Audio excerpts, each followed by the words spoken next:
So right now it is February 4th. Hey, what's going on, everybody? Coach Matt, EliteThrowsCoaching.com, Primal Athlete Training Center here in Cranston, Rhode Island.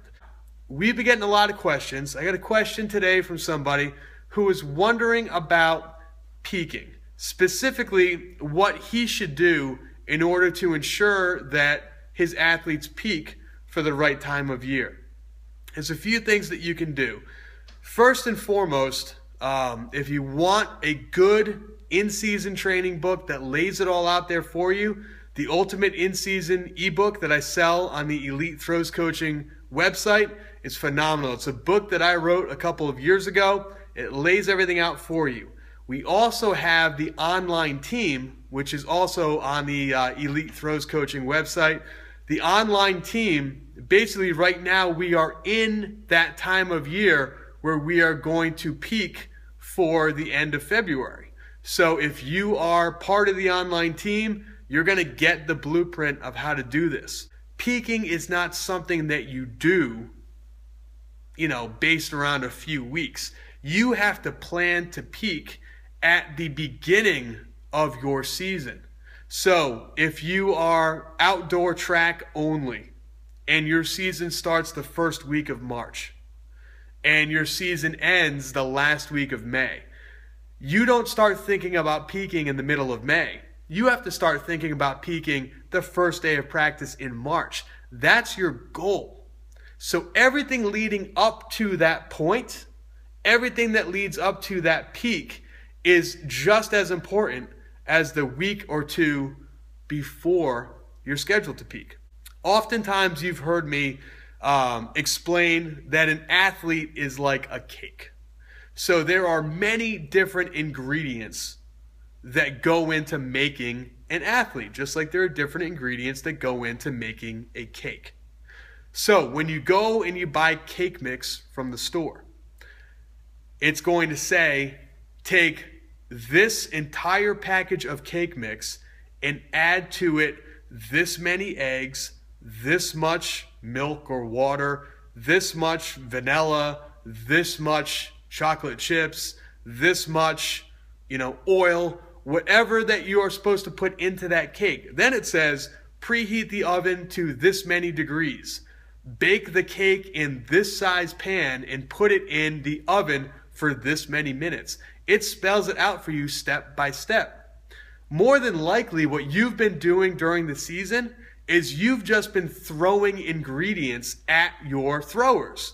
So the ingredients that make up a thrower are things like strength, very important, explosion, power, speed. I group those all together. Those are things like your Olympic lifting movements, your cleans, your hang cleans. These are things like your one-arm dumbbell cleans, your one-arm snatches, one-arm clean and press, kettlebell movements. Those are the speed-based movements, box squats and speed squats, the speed-based movements that you can do in your weight room. In addition to that, we have sprints. We also have plyos, med balls, your flexibility, how mobile you are, and of course, the most important one, your form and technique.